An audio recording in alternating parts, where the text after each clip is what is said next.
সেই অপরূপ মূরতির খান যেন অবতীর্ণ হইয়াছে। সুরধ্বনি কোথায় মা? সুরধ্বনি যেখানে সুর যুক্ত হয়ে ধ্বনি হয়, সুর যোগ ধ্বনি, সেই তো সুরধ্বনি। যেখানে হয় কৃষ্ণ নামের ধ্বনি, কৃষ্ণ ভজনের ধ্বনি, উলুর ধ্বনি আর জয় জয় ধ্বনি, সেখানেই যেন হয়ে যায় সুরধ্বনি।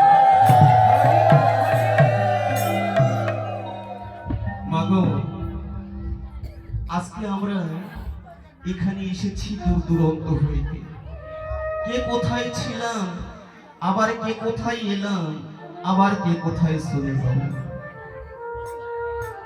শুধু কিছুক্ষণের জন্য আমরা এসেছি, তাই না মা? কমিটি বাবুরা আমার প্রতি এমন দিক নির্দেশন করে বলেছেন যে আমরা কোথায় থেকে এলাম আর কোথায় আছি, কোথায় যেতে হবে, এই পালাখানা তুমি বলবে। তাই কি বলা যাবে না? আমরা কোথায় ছিলাম বলা যাবে না? অন্ধকার, নিরাকার, কুয়াকার, ধন্ধকার পার হয়ে এসে আজ এই যে কর্ণ, নাসিকা, চক্ষু, জিহ্বা, ত্বক পেয়েছি, এদের এক একজনের স্বাদ পূরণেই তো আমরা ব্যস্ত। যাবার গতি তো এখনো করি নাই। যদি ভগবান কৃপা করি এর মধ্যে ডাক দিয়ে দেয়, ডাক আসলেই যেতে হবে, তাই না? না ডাকলে তো যাওয়া যাবে না। তবে এসেছি যখন যেতে তো হবে। এই দুনিয়াটা দুদিনের নাট্যমঞ্চ না, আমরা দুদিনের তরে এসেছি। যেমন ভগবান শ্রীকৃষ্ণ এসেছে গোধূলি খেলার নিমিত্তে, এসে কত লীলা করেছে।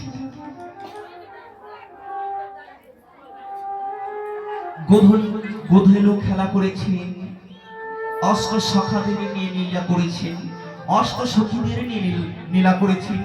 কিছুক্ষণ পূর্বে যে লীলা হয়ে গেল শ্রীমতী রাধারানীর সূর্য পূজা, গোধূলি বনে রেখে রাধারানীর সঙ্গে সূর্য পূজার খেলাও খেলেছেন। এই যে মাগো সাজানো মঞ্চ কতক্ষণের জন্য থাকবে? একদিন, 2 দিন, 3 দিন, তারপরে এখানে একটি ভক্তকেও খুঁজে পাওয়া যাবে, তাই নয় মনে? তো ঠিক তেমনি ভগবান যেমন করে এসেছে, যতক্ষণ তার খেলা ছিল ততক্ষণ ছিল। খেলা শান্ত করি আবার যেখানকার বৈকুণ্ঠ ধাম সেখানে। হরি বল, হরি বল।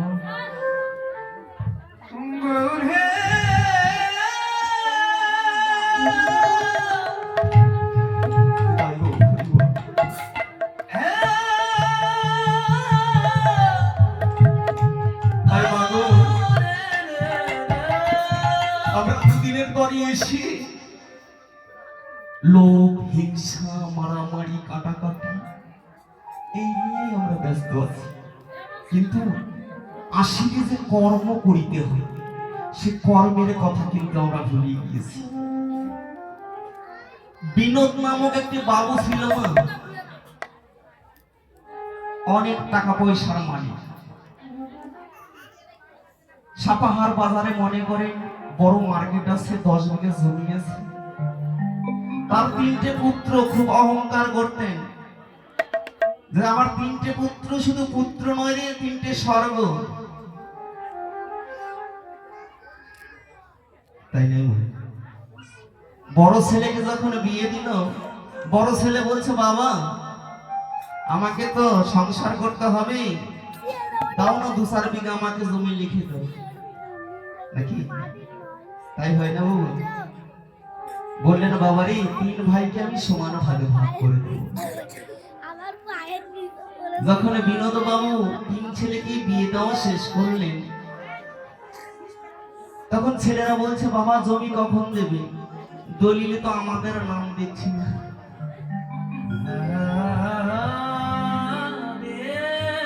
তাই না বাবু? ছেলেরা বুঝাই দিল যে পুরনো পার্স যদি পুরনো হয় তাকে বাতিল করে দিতে হয়, ভাঙ্গারি দিয়ে দিতে হবে, তাই না? নতুন কিছু আনতে হয়, তাই দলিলে নতুন নতুন নাম দেখতে চাচ্ছে। বড় ছেলে বলল বাবা জমি জমাগুলো আমাদের নামে লিখে দাও, তুমি সংসারের ঝামেলা রেখো। তখন কি করলেন? 3টে ছেলেকে ডেকে তারা 10 বিঘা জমি লিখে দিলেন। দিবার পরে তিনি হয়ে গেলেন শূন্য হস্ত। যখন শূন্য হস্ত হয়ে গেল বাবা, তখন বড় বৌমা এসে বলছে বাবা তুমি তো বসে বসেই খাচ্ছ, আমি 2টো গরু কিনে দিই, গাভী, দুটো গাভী খালির পাতায় একটু ঘাস খাওয়াবেন, পারবেন না? বসে বসে তো খাচ্ছেন, এটা কি করা যায় না? তখন বললেন মা দেখি দেখি দুটো গরু কিনে দিন, গোধের মা। তখন কি করলেন বড় বৌমা, দুটো গরু কিনে এনে দিল। ওই গরু দুটো নিয়ে গিয়ে মাঠে গোচরণ করাচ্ছে। তখন কি করলেন, মেজ বৌমার চোখে পড়ে গেছে, বলছে বাবা উনি বড় বলে একটু বেশি ভালোবাসো তাই না, কেন আমার দুটো গাভী সরানো যায় না? তখন বললেন মা তুমিও দেবে, দাও দাও। এই তো পার্থক্য বয়স। তখন কি করলেন, মেজ বৌমার দুটো গরু নিলেন। ছোট বৌমা বলছে বাবা আমিও তাহলে দুটো কিনে দিই। তখন বললেন দাও মা দাও। এক সময় যে বিনোদ বাবু রাস্তায় বেরোলে যাকে বাবু বাবু বলে ডাকতেন, সকলে নমস্কার দিতেন, আর সে হয়ে গেল রাখা। রাখা কেন হয়েছে মা জানো? বলছে পার্স পুরাতন হয়েছে। হরি বল। তাই দেহের পার্স গুলো যদি পুরাতন হয়ে যায় না, এমনি ভাবে দিন দিন অনাদর হতে থাকে, কদর থাকে না। তখন কি করলেন, মনের আবেগে ওই খাড়ির পাতায় একটি নিম গাছ আছে। বললেন হে নিম, আমার জীবনটাও হয়ে গেল তিত, আর তুইও আসিস তিত, তাই তিতই তিত একটু মিত করি, মিত্রতা করি। হরি বল। তাই ওই নিম গাছ তলায় বসে বসে একটু ঘুমের আলিশ এসে গেছে। ইতিমধ্যে টাইমে তার বুকের উপরে কে যেন বসে বলছে, ওরে পাগল, একদিন ছিলিস জমিদার বলে আজকে তুই জমিদার নয়, আজকে হচ্ছিস রাস্তার ভিখারি। কারণ তোর বলে তো কিছু নেই। ভগবান তাকে দৈব বানিয়ে দিয়ে বলছি, যদি আমার বলে কিছু থাকি তাহলে একবার আমার শরণাপন্ন ল, আমার স্মরণ কর, তাহলে আমাতেই প্রাপ্তি হবে। ঘুম থেকে জেগে উঠলেন, অলস ভেঙে গেল।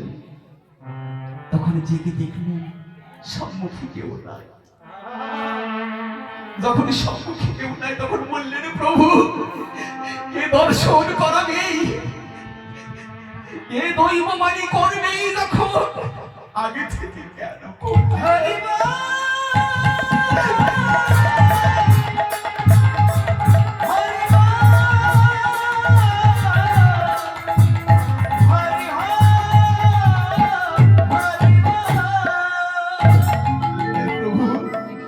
আমি বুঝেছি এই সংসার আমার জন্য নয়, তুমি যে চৈতন্য মন্ত্র আমাকে দান করেছো, কোথায় গেলে আমি ভগবান সঙ্গ পাবো, কোথায় গেলে আমি কৃষ্ণের কথা শুনতে পাবো, কোথায় গেলে আমার গৌর হরিকে পাবো।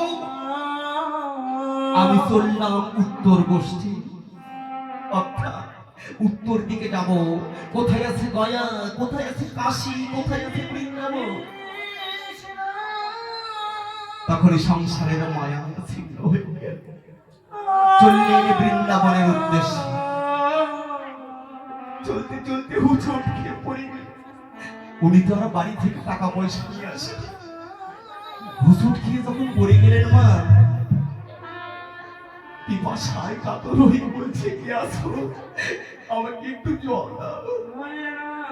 কিন্তু আশেপাশে কেউ নেই যে তাকে এক গ্লাস জল দেবে।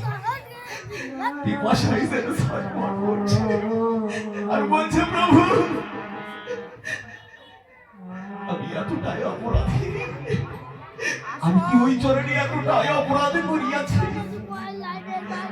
যে আমি রাজার হাওরে কাটাতাম, সকলে আমাকে সম্মান করত,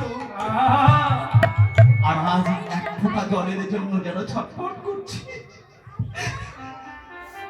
প্রভুর কাছে দুটি হাত তুলে বলছি, বন্ধু রে,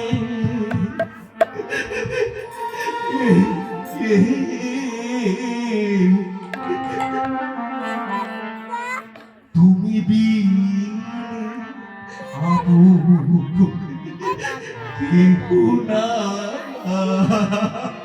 দয়াল বন্ধু রে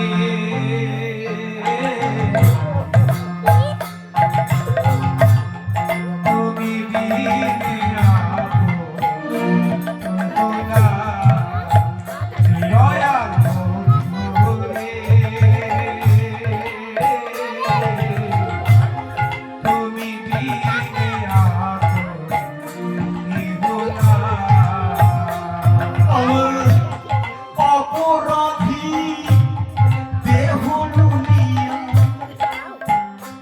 আমার অপরাধী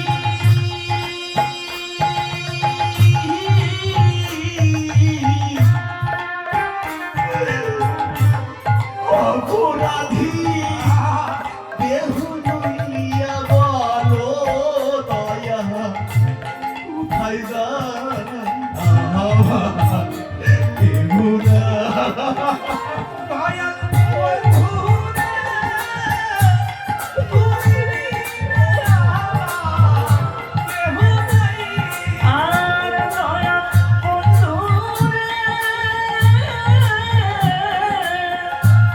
তুমি বিনে আইছো আপন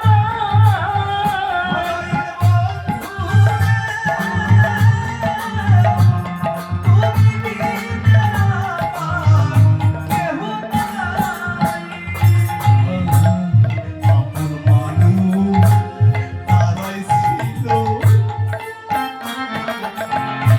তারাই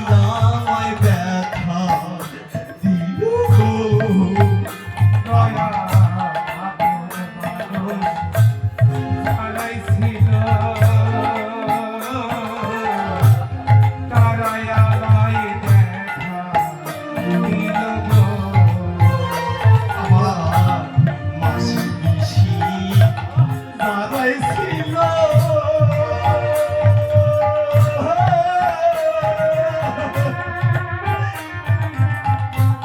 তারাই আমায় ভুল বুঝিল গো।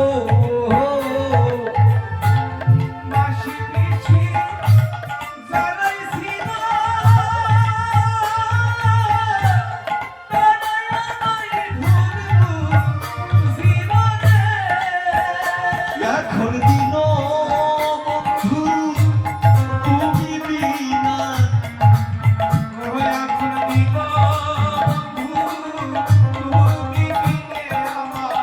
আর দিন বন্ধু তুমি বিনা আপন স্বজন কেহু নাই, আমার কেহু নাই।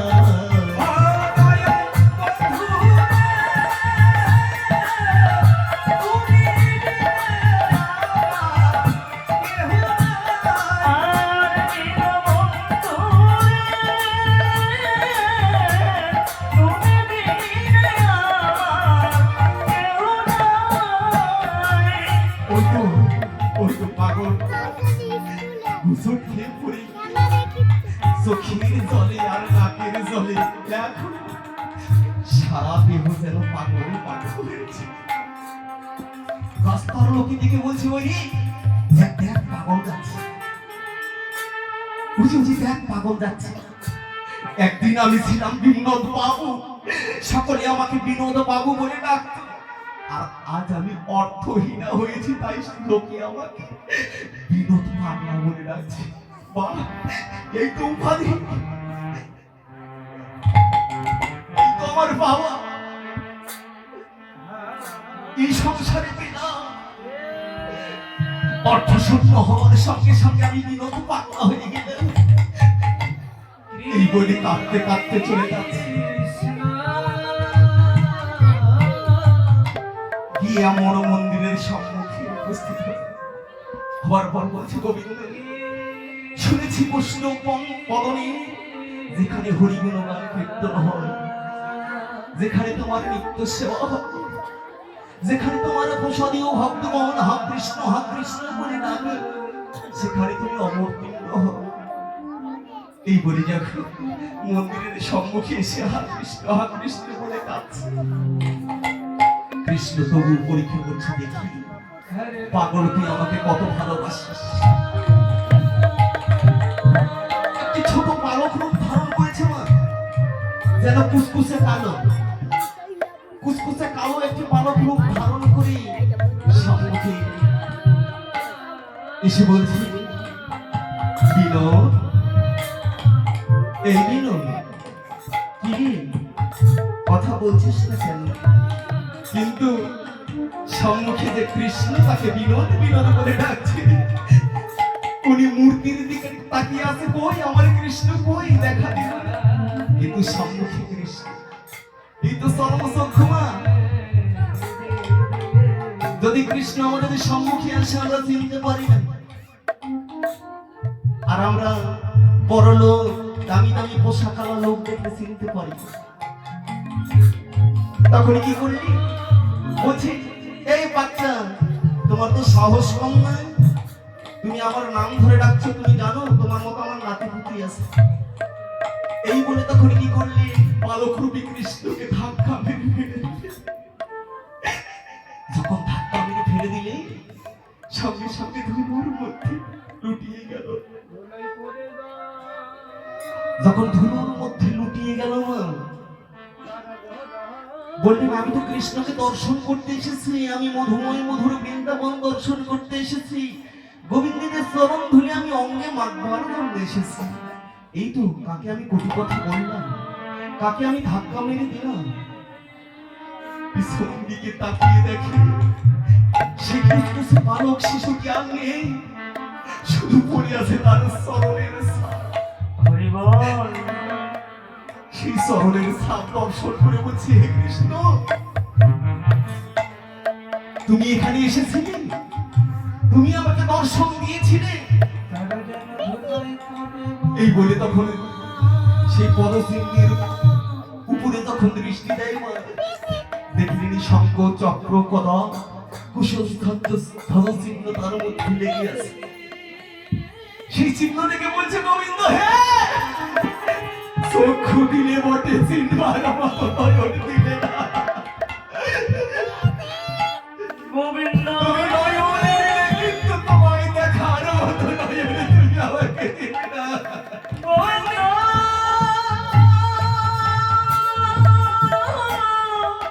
দেখা দে।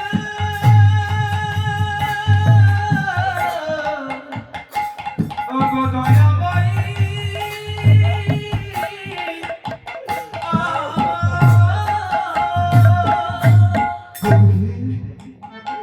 এমন নয়নে যদি দিতে, এই নয়নে কি নাম আমি যদি না কৃষ্ণ দর্শন। তাই সেই পদচিহ্নের উপর গড়িয়ে যাচ্ছে, আর হা কৃষ্ণ বলে কাছে।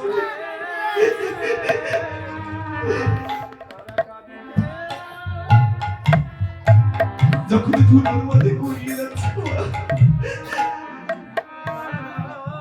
বলছি, কি শান্তি, ভোগে শান্তি নাই, ত্যাগে শান্তি, অহংকারে শান্তি নেই, ধুলোর মধ্যে গড়িয়ে শান্তি। যেন ধুলোয় পড়ে